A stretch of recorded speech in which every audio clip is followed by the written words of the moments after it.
ఆయనది strong background. Lok Sabha speaker గా పనిచేసిన బాలయోగి కుమారుడు.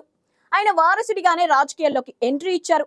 మొదటి ప్రయత్నంలో ఓడిపోయినా మొన్నటి ఎన్నికల్లో ఎంపీగా గెలిచి పార్లమెంట్ లో అడుగుపెట్టారు. బాలయోగి తనయుడు కావడంతో హరీష్ పై ఎన్నో ఆశలు పెట్టుకున్నారు కోనసీమ వాసులు. తండ్రిలాగే కొడుకు కూడా చక్రం తిప్పుతారనుకున్నారు. కానీ ఎంపీ హరీష్ మాథుర్ మాత్రం అయితే ఢిల్లీ లేదంటే వైజాగ్ లో ఉండిపోతున్నారు. ఢిల్లీలో ఎంపీ క్వార్టర్ ఉంటుంది, మరి వైజాగ్ లో ఎందుకు మకం పెడుతున్నారు? టీడీపీ ఎంపీపై కోనసీమ ప్రజల్లో జరుగుతున్న చర్చ ఏంటి?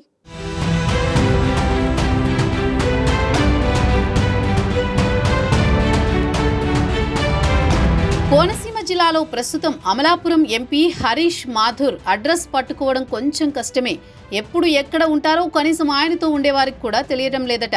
కలిసి కష్టాలు చెప్పుకుందామంటే ఎంపీ అందుబాటులో లేని అనుభవం కోనసీమ ప్రజలకు ఎదురవుతోంది. కోనసీమ పేరుని కేంద్ర స్థాయిలో నిలబెట్టిన తండ్రి ఆశయాలను కొడుకు తీరుస్తాడనుకున్న ప్రజలకు నిరాశే మిగులుస్తున్నారట అమలాపురం ఎంపీ హరీష్ మాథుర్. హరీష్ ని ఎంపీని చేసేందుకు అహర్నిశలు శ్రమించిన నాయకులంతా ఇప్పుడు ఆయనకు దూరం అవుతున్నారట. ఎంపీ హరీష్ మాథుర్ ప్రవర్తనే ఈ పరిస్థితికి కారణమని కోనసీమలో చర్చ జరుగుతోంది.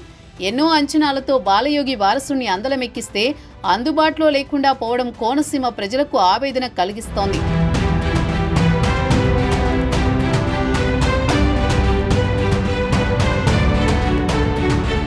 అమలాపురం ఎంపీగా గెలిచిన హరీష్ మాథుర్ ఆ తర్వాత నియోజకవర్గాల వైపు కన్నెత్తి చూడలేదన్న విమర్శలు ప్రధానంగా వినిపిస్తున్నాయట. అమలాపురం పార్లమెంట్లో 2 నియోజకవర్గాలు మినహా మిగతా నియోజకవర్గ కార్యక్రమాల్లో ఎంపీ పాల్గొన్న దాఖలాలు లేవు. యువ ఎంపీగా ఉన్న హరీష్ గ్రాఫ్ రోజురోజుకి పడిపోతుందని సొంత పార్టీ నాయకులే కక్కలేక మింగలేక ఉన్నారట. అభివృద్ధి సంగతి దేవుడెరుగు. అసలు హరీష్ వ్యవహార శైలిపైనే తీవ్ర విమర్శలు వెల్లువెత్తుతున్నాయట. చుట్టూ ఉన్న కోటరీతోనే తన ఇమేజ్ డ్యామేజ్ అవుతున్నా మౌనంగా ఉండిపోతున్నారట అమలాపురం ఎంపీ. కోటరీపై ప్రజలు గుర్రుగా ఉన్నా హరీష్ మాత్రం ఢిల్లీ, వైజాగ్లో ఉంటూ వారికే అన్ని అప్పగించడంతో కొందరు ఇష్టారాజ్యంగా మారిపోయిందని టాక్.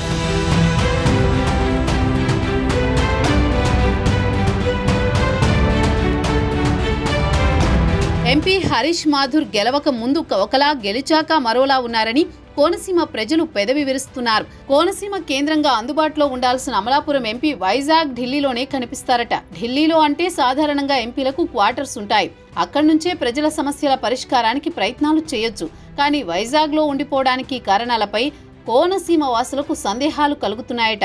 యువకుడు కావడంతో ఎక్కువగా స్నేహితులతో గడపడానికి ఇష్టపడుతున్నారని, అందుకే ఆహ్లాదకరమైన వైజాగ్ సిటీలోనే ఎక్కువగా ఉండిపోతున్నారని కోనసీమలో చర్చ నడుస్తోంది.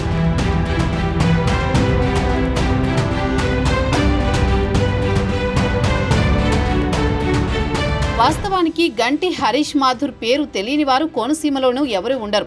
లోక్సభ మాజీ స్పీకర్ జీఎంసీ బాలయోగి తనయుడిగా హరీష్కి గుర్తింపు ఉంది. 2019 ఎన్నికల్లో టీడీపీ నుంచి అమలాపురం పార్లమెంట్ అభ్యర్థిగా బరిలోకి దిగారు. వైసీపీ గాలిలు అప్పట్లో చింత అనురాధ చేతిలో ఓడిపోయారు. ఎన్నికల్లో ఓటమి బాలయోగి కుమారుడిగా కోనసీమ వాసులో హరీష్పై సింపతి మరింత పెరిగింది. దీనికి తోడు 3 పార్టీలు కూటమిగా జతకట్టడంతో 2024 ఎన్నికల్లో ఆయన గెలుపు సునాయాసమైంది.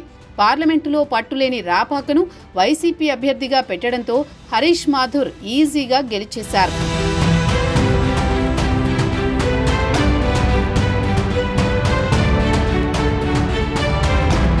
ఎన్నికల ప్రచారంలో గ్రామానికి తిరిగిన నాయకులకు, కార్యకర్తలకు కష్టసుఖాల్లో ఎప్పుడూ తోడుంటారని భరోసా ఇచ్చారు హరీష్ మాథుర్. కానీ ఎంపీగా గెలిచాక పార్లమెంటు నియోజకవర్గ పరిధిలోనే కాకుండా అమలాపురంలో ఉన్న ఎంపీ కార్యాలయంలో కూడా అందుబాటులో ఉండడం లేదని కార్యకర్తలు, ద్వితీయ శ్రేణి నాయకులు ఆవేదన చెందుతున్నారట. అమలాపురం పార్లమెంటు పరిధిలో 7 అసెంబ్లీ నియోజకవర్గాలుంటే 5 చోట్ల టీడీపీ ఎమ్మెల్యేలు, రాజోలు, పి గన్నవరంలో జనసేన ఎమ్మెల్యేలు ప్రాతినిధ్యం వహిస్తున్నారు.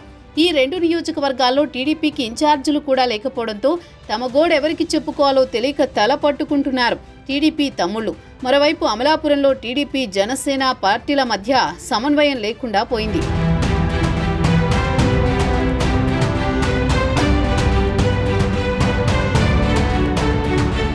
అమలాపురం గ్రూపు రాజకీయాలతోనే స్థానిక కార్యాలయంలో అందుబాటులో ఉండకుండా ఇటు ఢిల్లీ లేదంటే వైజాగ్లో ఎంపీ హరీష్ మకాం వేస్తున్నారని నియోజకవర్గంలో గుసగుసలు వినిపిస్తున్నాయి. ఇచ్చిన హామీలు అమలు కాకపోవడంతో కూటమి ప్రభుత్వంపై ప్రజలు తీవ్ర వ్యతిరేకతతో ఉన్నారని, అందుకే పార్లమెంటు నియోజకవర్గ పరిధిలో కొన్ని కార్యక్రమాలకు ఎంపీ దూరంగా ఉంటున్నారనేది మరో వెర్షన్. ప్రజలకు సమాధానం చెప్పలేకే అమలాపురంలో అందుబాటులో లేకుండా పోయారన్న చర్చ జరుగుతోంది. మరి ఇంట బయట ఆరోపణలతో యువ ఎంపీలో మార్పు వస్తుందా?